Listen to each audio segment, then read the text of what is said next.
Já parou para pensar que hoje você está vivendo coisas que ontem você não acreditava ser possível? Quem disse que seria fácil? Jesus nunca disse que seria fácil, mas Ele deu uma promessa para nós: pode ser leve, porque eu vou trocar de fardo com você. Eu já troquei de lugar com você na cruz. Então aquilo que você merecia receber, eu já recebi. E aquilo que eu merecia por parte do meu Pai, eu entreguei para vocês. Mas isso não significa que vai ser fácil, irmão. Se a gente perder tudo, mas não perder a fé, a gente não perdeu nada. Porque a fé é a chave que move o sobrenatural. A fé é aquilo que faz com que alguém que não tem nada aos olhos dos homens viva como alguém que já recebeu tudo aos olhos de Deus. Eu não me movo mais por aquilo que eu vejo, mas eu me movo por aquilo que eu creio. Se você se agarrar à fé que Deus depositou em você, nada vai ser impossível para você. Quem sabe não seja a hora de você crer no Deus que te respondeu hoje, quando ontem era impossível, e acreditar que amanhã Ele será presente na sua história e vai responder a sua oração. Uma palavra libera um destino. Uma palavra ressuscita mortos. As nossas decisões, elas têm impactos a curto, médio e longo prazo. Porque existem reflexos do que fazemos, repito, no curto, no médio e no longo prazo. Coisas simples, sabe? Coisas que às vezes parecem ser até simples demais, mas que são importantes e que definem a nossa trajetória. A razão número 1 pela qual as pessoas não conseguem o que querem é não saberem o que querem. Se você parar para pensar na nossa vida, nós só valorizamos quando aquilo que estava nas nossas mãos vai embora.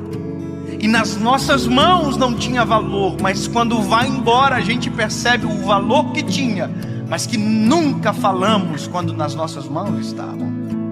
Nós não olhamos com um olhar sensível para aquilo que temos, para o que somos. Nós precisamos de dor, nós precisamos de perda, para verbalizar coisas que os nossos sentimentos ocultam, às vezes até mesmo de nós. Por que você murmurava ao invés de você declarar aquilo que você desejava ver? A fé não é a gente constatar o que está acontecendo, é a gente declarar o que vai acontecer. Então, ao invés da gente ficar murmurando, entenda isso em nome de Jesus, começa a declarar por fé as realidades ao teu redor e elas vão ser transformadas. Aquilo que poderia ser um ponto de tensão na minha casa se tornou um pilar de sustentação na minha casa. Por quê? Porque não tem a ver com aquilo que me cerca, mas como eu enxergo aquilo que me cerca. E é por isso que eu quero te convidar em nome de Jesus a entender, cara, a razão pela qual a gente não vive muitas coisas é que a gente não sabe para onde a gente quer ir.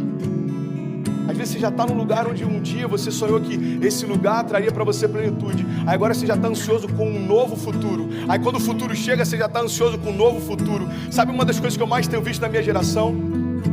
Quando aquilo que um dia era futuro se torna presente, ele está encontrando a gente ausente. Porque a gente já tá sonhando com um novo futuro desejado. É dolorido falar isso, mas já parou para pensar que tem gente que só vai entender a preciosidade da vida quando a de alguém de muito perto for ceifada? Eu não sei se você já teve a experiência de ir a um velório, mas vá a um velório, é pedagógico. Você sai do velório muito mais amoroso, você sai do velório muito mais sensível, muito mais grato. Você agradece o ar que expira quando descobre que a pessoa que está no caixão faltou o ar para viver. Você valoriza o coração que bate no peito. Você valoriza a esposa que você tem. E às vezes só se valoriza quando perde. Você verbaliza, às vezes palavras fora de hora. Vá a um velório onde alguém que perdeu o pai que nunca disse que o amava, para você ver a dor que é. Ele abraça o caixão, ele grita, eu te amo!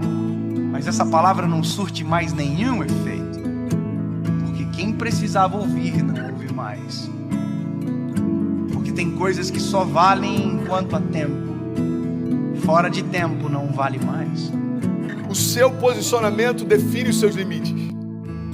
Sabe, isso está ligado à tua fé, isso está ligado à tua família, isso está ligado ao teu chamado. O teu posicionamento define os seus limites. Tem milagres que você está esperando que aconteçam, mas você não deu os primeiros passos de fé para que eles se realizem. Tem romper que você está esperando que se manifeste, mas você ainda não deu os primeiros passos de fé para que ele aconteça. Tem momentos, irmão, que a gente está clamando para que Deus mande a chuva, mas a gente nem preparou a terra ainda. E Deus está falando: ei, se eu mandar a chuva do jeito que os campos estão, eu vou destruir a tua plantação, eu não vou te abençoar com isso.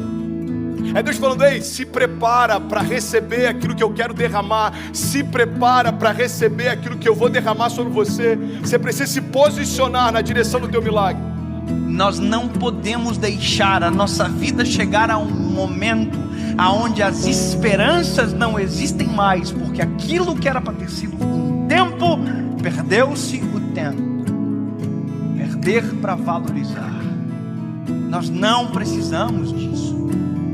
Nós não precisamos, deixar ir embora para perceber a importância que tinha quando estava perto. Alguém que não é rei ainda, mas já se porta como tal, está preparado para assumir o trono. Você quer um exemplo claro? Deus unge Davi. Davi era improvável, Davi era desconhecido, Davi até para o seu pai e para os seus irmãos era invisível, mas a partir daquele dia, aos olhos de Deus, Davi já estava no trono. Só que aos olhos dos homens, olha para mim em nome de Jesus, como demorou um período entre a unção de Davi e Davi assumir o reinado. Aos olhos dos homens, os homens olhavam para o trono e viam Saul. Aos olhos de Deus, o trono estava vazio, irmão, porque o rei que era por direito ainda não havia se assentado lá. Ei, Deus está falando: tem tronos que você está olhando e parece que estão ocupados, aos meus olhos já foram esvaziados. Não se mova por aquilo que o homem vê. Eu não vejo como o homem vê. Talvez você está olhando para uma situação e ela parece intransponível. Jesus já está olhando lá na frente e já foi vencida. E Ele está falando: ei, você está preocupado por conta dessa crise? Eu conheço o teu futuro. Eu sou aquele que, eu não tenho, entendi isso, irmão. Jesus, Ele não está na eternidade, a eternidade está em Jesus. Então Ele conhece a eternidade passada, a eternidade futura. É por isso que algumas crises para os céus não fazem sentido, porque às vezes uma crise financeira abate a gente, mas Jesus já sabe o que está te esperando na estação seguinte. E Ele está falando para a gente nessa manhã: ei, você está preocupado por conta dessa crise? Filho, eu desenhei a tua história, eu sei aonde você vai, fica tranquilo. Pare de reclamar daquilo que você ainda não se moveu para viver. Pare de reclamar do resultado de escolhas que você não fez. Para você viver a vida que você deseja, você precisa abrir mão da vida que você leva. 2 Crônicas 7,14 diz: se o meu povo, que se chama pelo meu nome, se humilhar e orar e buscar a minha face e se afastar dos seus maus caminhos, dos céus eu ouvirei, perdoarei os seus pecados e eu sararei a sua terra. Existe uma condicional. Deus está dizendo: olha, se o meu povo, que se chama pelo meu nome, se humilhar e clamar e se arrepender, o que Ele está dizendo é o seguinte: se você der os passos de fé, os céus vão reagir àquilo que você está se movendo. Evangelho não tem a ver com conforto, Evangelho tem a ver com propósito. E é por isso que muitas vezes a conta não fecha. Irmão, quem disse que seria fácil? Eu quero te encorajar a você se posicionar na direção do seu destino, na direção do destino que Deus prometeu para você. Nada menos do que isso vai ser aceitável. Salmo 126, versículo 5 diz: aqueles que semeiam com lágrimas, com cantos de alegria colherão. Aquele que sai chorando enquanto semeia, voltará com cantos de alegria, trazendo seus feixes. Mas eu não posso fazer por você aquilo que só você pode fazer.